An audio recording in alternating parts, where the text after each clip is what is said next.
Hi guys, my name is Josh Whitehead. I am the District Executive for Four Rivers District in the Baltimore Area Council, and I'm here to talk to you guys about the WEBELOS adventure Into the Wild.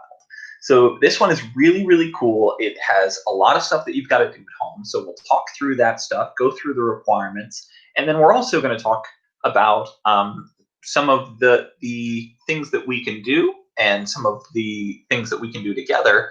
I've also got some pictures and videos that we're going to show throughout the video. This one is a little longer than others, so bear with me, and we're going to get through it, and we're going to have a really great time while we do it. So let's start at the beginning by going through the requirements.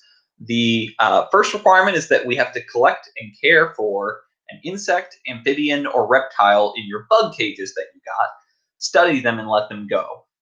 With any of these, if you're using those bug cages, we're always going to keep them for a little while and then release them. So we've got a video for that explaining a couple of things. Next is set up an aquarium or terrarium. We're going to talk about what the difference is, and then keep it for at least a month and share it with your den, either with pictures or drawings or anything. You're going to watch for birds in your area for 1 week. Take some pictures, take some videos of birds in your area. We're also going to talk about bird identification and show a video on how that works. And then we're going to try and identify birds that you see and write down over the course of that week while you're looking for birds in your backyard or in your area. Write down what you saw, what they were doing when you saw them, and where you saw them as well. We're also going to watch for at least 4 wild creatures out in the wild, not your dog or your cat, wild creatures out doing interesting things. Describe the places that you saw them and what they were doing. Again, just like we did with the birds. What were they doing when you saw them? This is another great opportunity to take some pictures, take some videos. And we've also got some pictures from here. Some of our council staff, some of the professional staff that work here at the Council Service Center also did the same thing. They went out and took some pictures of animals in their areas doing interesting things. So we've got a couple of pictures for you. And then lastly, we're going to talk about the different parts of a food chain in an ecosystem and what a food chain is. So there are a couple of parts in that ecosystem. We're going to identify producers, consumers, and decomposers, and we're going to talk about the differences between them. And then we're also going to talk about how humans have helped the balance of nature and how we've hindered the balance of nature, meaning how we've sort of thrown off the balance a little bit, and how we can help protect that balance of nature. So to start out with, let's start at the very beginning and talk about caring for an insect, amphibian, or reptile in your bug cages. So everybody should have gotten one of those bug cages. This is a really cool thing. And basically, I want you to go outside. Not right now, we're doing the video right now, obviously. So when you get a second, I want you to go outside and look around, just sort of experience the outdoors. And if you happen to find an interesting insect or a lizard or a frog or a toad, you can put them in the bug cages and sort of look at them. Obviously, the bug cages are intended for bugs because it is not big enough to hold like a really big toad, right? But if you have like an aquarium or a terrarium, maybe put it in that or get one. You know, if they're not very expensive, they're like $10 at a pet store for one of the little cages. You can see if your parents will get you a little cage, and you can put like a toad in there if you find one. So there are all kinds of things that we can find out in the wild. One of the more common things in this area, you're going to find a lot of bugs like ladybugs. Especially this time of year, you'll find a lot of ladybugs, finding things like fireflies. A lot of people collect fireflies in jars. You can do the exact same thing with your bug cages. So this is a good chance for you to get out and maybe find some of those things, observe them, and then release them. And while you have them in your enclosures, make sure that you are taking care of them properly. So whatever you find, look up the best ways to take care of them and release them. So one of the really common ones, though, probably if you find something besides a insect, you might find lizards. One of the more common lizards in this area is the green anole or brown anole. I have found a short video for you that I think will be kind of helpful to look at what these do, what they're like, and tell a little bit more about them and the things that they do in their habitat. So since it's one of the ones that most people are going to find, or maybe you've seen already, we're going to show you a short video about green anoles. Welcome to the Pocket Prairie at the Nature Discovery Center. The prairie is a native grassland habitat featuring several types of grasses, shrubs, and flowers that all provide a home for bugs, bees, butterflies, and even box turtles. You can spot many species on a walk through the prairie, but you're guaranteed to see at least a few of these brown lizards. They're practically everywhere, perched upon trees and posts, or stretched out in the sunlight. Some have diamond patterns on their back, while others are dotted with light spots. They can change their color. Hey, where are you going? Skittish, aren't they? This is the brown anole, or Anolis sagre if you're a nature nerd. This lizard is about 3 to 6 inches long and keeps the bug population down by eating them. But it's a major invasive species. This means it's not from around here at all. In fact, it's from Cuba.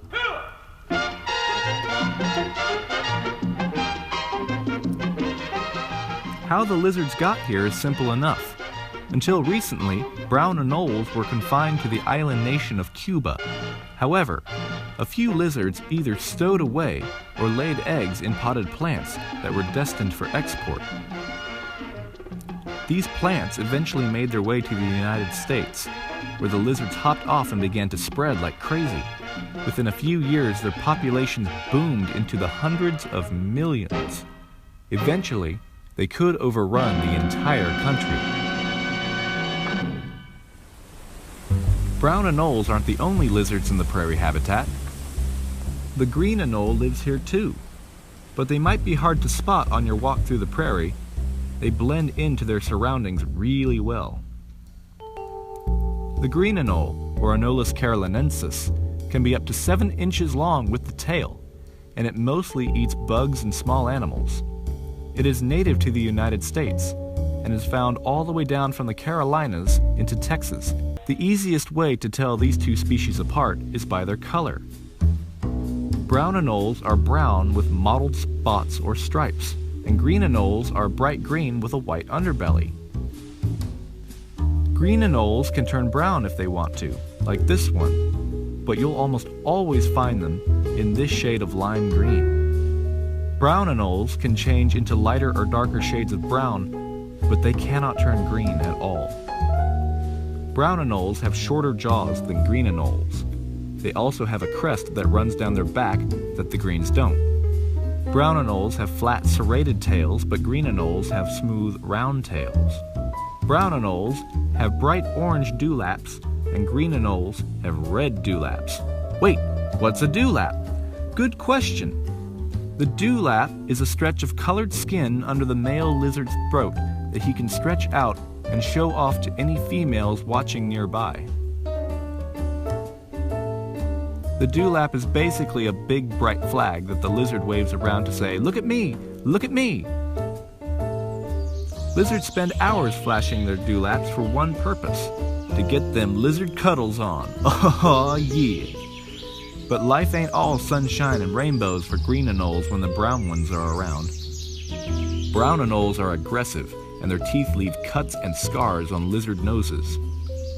With their voracious appetites and sheer numbers, brown anoles are driving the green ones out of the low underbrush and further up into the bushes and trees. Finding food is much more difficult up here, and the green anoles have a hard time getting enough to eat. Green anoles are surviving for now, but they are having a tough time competing for food and living space. So again, that video is just an example, but we want to see what you guys find. We want to see the insects and reptiles and the amphibians that you guys find along the way and keep in your bug cages. And we want to know what you found out about them. So please, by all means, take pictures, take videos, and send them in to us. As with everything that we are doing in this one, there's a lot of opportunities to take some videos and take some pictures. So the next one is to set up an aquarium or terrarium and keep it for at least a month to share with your den. So this is one that a lot of people get confused on the difference between an aquarium and a terrarium. The difference is in the first part of the word, right? There's the rarium in both of them, but the aquarium comes from aqua, meaning water. Aquariums are typically the same size. Sometimes they're five-sided, and they hold water. That's what an aquarium is. It's meant to hold water and maybe fish or other aquatic life. Terrariums, the first part of that word is terra, meaning earth, and so terrariums are for land plants and land creatures, things like insects and lizards and snakes and frogs and things like that, turtles. Terrariums are intended for land plants, land animals. So one of the things I recommend doing here is, since it says that you have to set up an aquarium or a terrarium, is if you do happen to find something like an anole or a blue-tailed skink is another lizard that you might come across. It's got a bright blue tail, or frogs or toads or whatever that is. Make sure you get your parents' permission. But if so, maybe you keep them in the terrarium for a month, and make sure that you're taking care of them and giving them water and giving them the food that they need. If you can't do that, you can also use this as a way to set up your terrarium with just the things inside the terrarium, like the plants. Terrariums aren't just for animals. They're also for keeping plants. So if you find interesting, Venus flytraps, if you want to go get some Venus flytraps, you could keep them in your terrarium. Or if you find any other interesting plants that you'd like to scoop up carefully, don't kill the plant if you can avoid it, and put it in your terrarium and sort of keep track of it and make sure that it's taken care of. Again, we want to make sure that it's taken care of and released after you're done. But keeping an aquarium and a terrarium requires a lot of upkeep. You have to, sort of like a pet, you have to make sure that it's taken care of and that everything in it is staying alive and well tended to. So we're going to have you do that, and also share it with your den. Take some pictures. Again, take pictures, videos, drawings of your terrariums or aquariums, and share them with your den. So next, you're going to watch for birds in your area for 1 week. Like we talked about, you're going to watch for birds in your area. This is so cool. If you're not a fan of birds, I've got a video for you that I think you're going to start being pretty into birds afterwards. This is a video on the beginning for the beginners, how to do bird watching, how to do bird identification out in the wild. So this is your chance to use those binoculars that you got in your adventure box. These are awesome. They have a Scout logo on them. So these are Scout official binoculars, and they are really high quality binoculars. So I want you to, whenever you get a chance, go out into nature and use these binoculars and just look and listen. Try and find birds in your area and try and identify them either by their sound or by their color or their shape or anything like that. And again, our council staff also did this. So I have some pictures that we're going to show at the end of the video of animals doing interesting things as well as birds doing interesting things. So we want to see you guys do that as well. But first, I'm going to show you guys how to do bird identification. So here is a short video on how to do bird identification. For most bird watchers, it isn't simply enough to see a bird. We want to know which species it is. The two primary tools that birders use to identify birds are binoculars and a field guide. The binoculars help us to see the bird better, delivering a magnified image to our eyes so we can discern unique and noticeable features. These features, which help us to make an accurate identification in the field, are called field marks. A field guide is a careful catalog of the field marks of birds. Beginning birders may rely heavily on their field guide as a resource, while experienced birders may prefer not to carry one in the field. Even so, birders of all levels use field guides on a regular basis because it's very difficult, if not impossible, to memorize all of the field marks of all of the birds we encounter. Today's birdwatcher may carry the best modern optics along with a field guide, but there are still some very basic steps that ensure more accurate bird identification.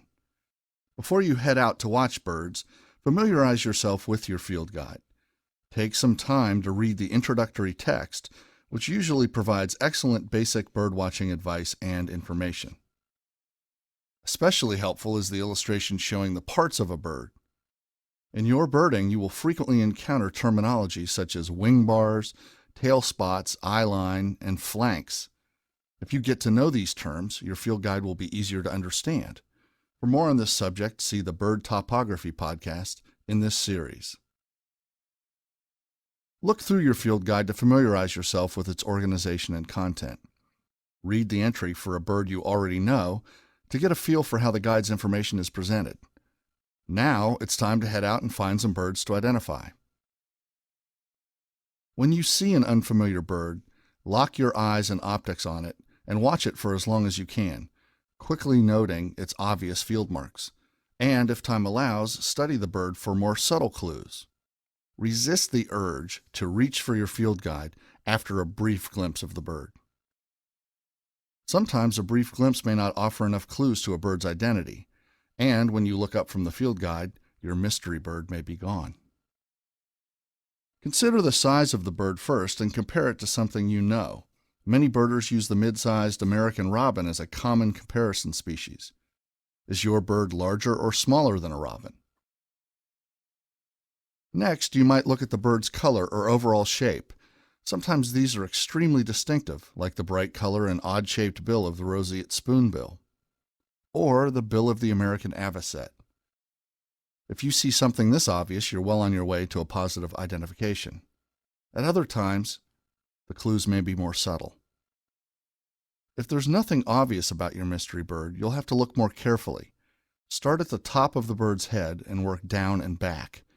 Most North American species can be identified by the physical features above their shoulders. The eastern kingbird shows a dark bill, dark head, and a white throat. All the way at the end of the eastern kingbird is a white tail tip on a dark tail. As you watch the bird, make a mental note of the 2 or 3 most noticeable features. Does it have a striped crown or a black mask? Is the bill large and conical for seed eating, or slender and long for insect cleaning? Are the wings plain, or do they feature wing bars? Not all ID clues will be parts of the bird. Bird behavior and sounds also offer excellent hints to a bird's identity. For example, a rather plain-looking round gray bird bobbing up and down on a rock in the middle of a rushing mountain stream could be an American dipper. A woodpecker drilling small holes in a line is one of our sapsucker species, in this case a young female yellow-bellied sapsucker. That humming sound coming from your garden and the tiny bird you see flitting among the flowers may be your first clues to the presence of a hummingbird, like this ruby-throated hummingbird. A small bird bobbing its tail up and down might be a palm warbler stopping by on migration. Don't forget to check your field guide. There will be behavior descriptions for almost every species. All experienced birders know that not every bird can be identified with complete certainty. Some birds are too quick for our eyes, too drab or confusing in appearance, or too similar to another species for us to make a 100% certain identification. It's best to let these birds go with the hope that we'll get another chance later. It's also important to remember that everyone makes mistakes in bird identification. It's nothing to be embarrassed about. Every time you get a bird identification wrong, it's an opportunity to learn more about that species and its ID clues. So next, we are going to talk about uh, 4 wild creatures out in the wild doing wild creature things. That is the next requirement. So just like you did with birds, you're going to go out. You can do multiple things at once too. That's the really cool thing about this adventure is you can go out and try and find your insect while you're looking for birds, while you're looking for animals doing interesting things. If you've ever seen the America's Funniest Home videos of all of these animals, wild deer coming right up to people and doing funny things, this is your chance to do your own videos like that of you when you see a squirrel doing something funny in your neighborhood. Take a picture of it, take a video of it, and we want to see that. We want to see you guys doing those things. So the couple of animals, that's going to be on you guys. You got to find a couple of animals that you find in the wild doing cool things. The thing about ecosystems is that they often overlap, right? That while you might live in a neighborhood, there's woods nearby. You might see a deer coming into your neighborhood. We see it all the time in Baltimore City here where the Council Service Center is, that there are deer in the park over here, Druid Park, that just walk right up. They're in the city. They're walking around. So that's just an example. But if you find interesting things like that, we want to see that. We want to know that you guys are out there enjoying our activities and seeing these cool animals doing fun things. The last thing that you're going to do is we're going to talk about together the difference between producers, consumers, and decomposers, and talk about the food chain in the ecosystem. So what is a food chain? First of all, food chain is the natural order of things eating other things, basically. So there are a couple of layers to that, and they are, just like I said, they are producers, consumers, and decomposers. So the difference between them are just like they sound. Producers, the picture as follows, are things that don't need anything other than sunlight and water and heat and energy, and rich soil. They don't need to rely on anything else. They just get what they need for themselves. Things like flowers and plants, trees, things like that are producers. They're creating things from essentially nothing, from water and sunlight and soil. The next one is consumers. The picture attached.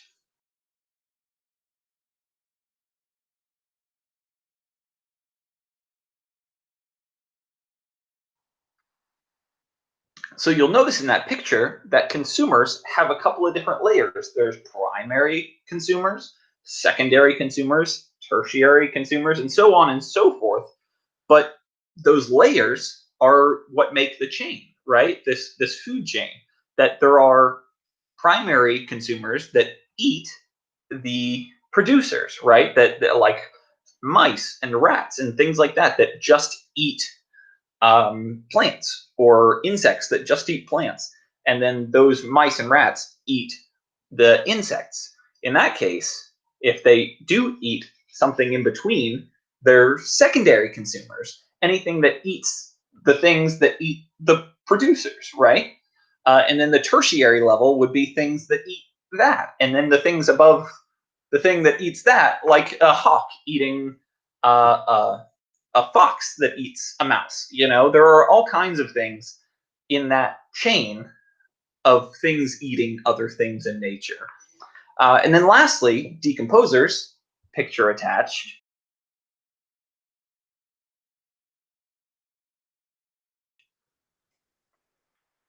And decomposers are things like fungus and earthworms that rely on dying things or dead things to get their nutrients. And it's more than just eating and consuming those dead things. It's that they also decompose them, right? That's part of their name, that they decompose them, and that energy goes back into the soil or back into something else, right? Into a plant.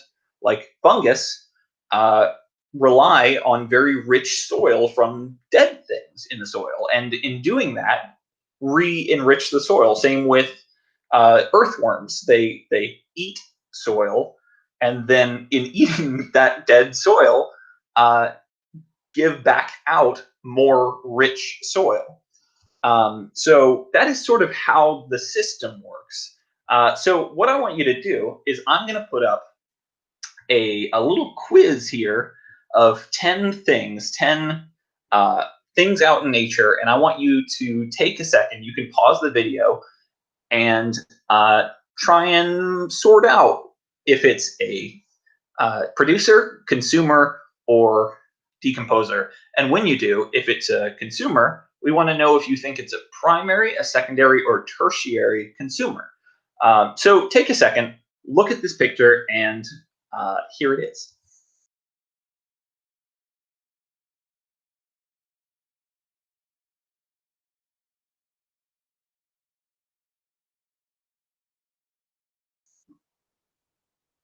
Now, again, remember, you can pause, you can go back, and I know that that wasn't enough time, but by all means, go back, pause, and try and finish that activity.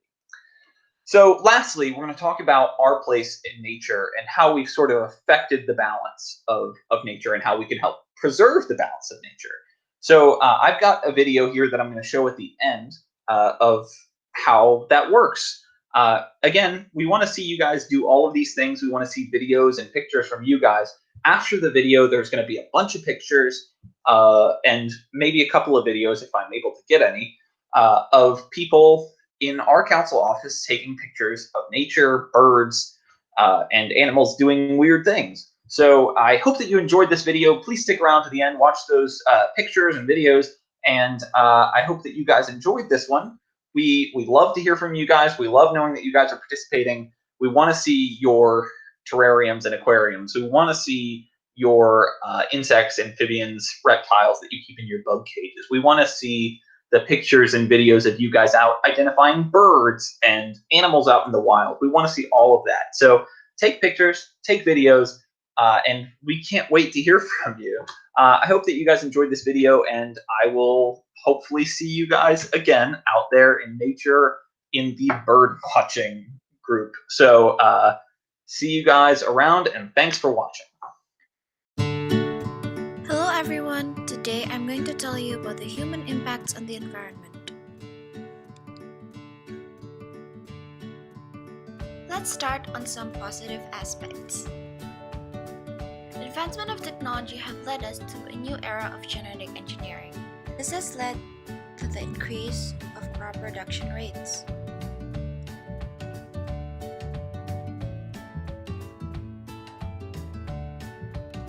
Another significant achievement from genetic engineering is that we can use cloning techniques to produce a population of organisms. We are also able to research closely to diseases and develop the cure.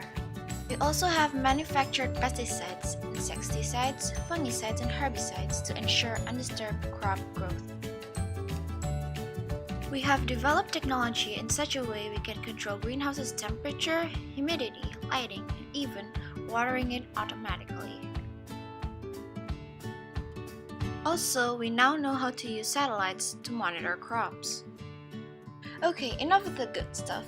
Now let's move on to the negative aspects. The increasing demand for land space have made us humans do a quite reckless thing, which is deforestation. Hundreds and thousands of forests have been cut down for housing, industries, and etc. Humans also contribute the most to pollution. The combustion of fossil fuels from our cars contributes the most to sulfur dioxide pollution. The sulfur dioxide will be dissolved in clouds along with water molecules and other gases. Sulfur dioxide will be condensed in clouds, and at a certain point, it will precipitate and rain down on the earth. But this rain is pretty much different from the others. The sulfur dioxide will reduce the pH of the water to less than 7, making it acidic. When it rains down to the earth, it will cause several damages, such as the acidification of lakes and streams, damage of trees at high elevations, and the corrosion of buildings, metals, statues, and etc. Another bad impact from sulfur dioxide pollution is that it induces the greenhouse effect. Light from the sun will hit the earth, and with the reflective nature of light, it will bounce back to its source. But in this case, it won't. The pollution in the air serves as a dome that covers the earth, restricting light to bounce back. This will cause the temperature of the earth to rise drastically, causing global warming in the end. As I mentioned before, one of the positive aspects that us humans did is that we have found pesticides, fertilizers, and other chemicals to promote crop health. But no, aside from killing harmless species, these phosphate-containing fertilizers will induce algal blooming. Phosphate will be washed by the rain to water bodies, and this process is called eutrophication. Phosphate supports the growth of red algae. As red algae grows rapidly, they will form layers covering one another. As photosynthesizing plants, this algae needs light, and the algae on the bottom is restricted to it. This will cause the algae to die. So, what happens next? Bacteria eat up the dead algae. These bacteria take up oxygen in space and causes the fishes and other aquatic animals to suffocate and die. Another thing that we are fond of doing is littering. Everywhere, it's like we are leaving our footprints in the form of garbage. Industries are also fond of dumping toxic waste to nearest water bodies. This action does not impact the biggest on aquatic animals, no, but on us humans. Why? Let's take a look at this typical food chain. You have the producer and the consumers. Let's say that this hexagon right here is the amount of chemicals present from the contamination. Now you see how it increases up the food chain? Well, this process is called biomagnification. When this happens, us humans have a high chance of getting diseases such as cancer. So are you scared yet? Well, don't be. There are a lot of things we can do to save the environment and save ourselves. By using public transportation, bikes, and equipped catalytic converters in our cars, we can minimize the use of fossil fuels. We could also increase the use of renewable energy such as solar, geothermal, wind, hydroelectric, and etc. We can also make use of laws to restrict public access to certain habitats to reduce illegal hunting and poaching. Another thing that we can do is to educate people about the importance of conserving the environment. Never ever litter, or join or start community events which involves cleaning up your environment. Lastly, you should raise awareness and tell others why conservation is important. Let's save the environment, shall we? Let's make this earth a better place.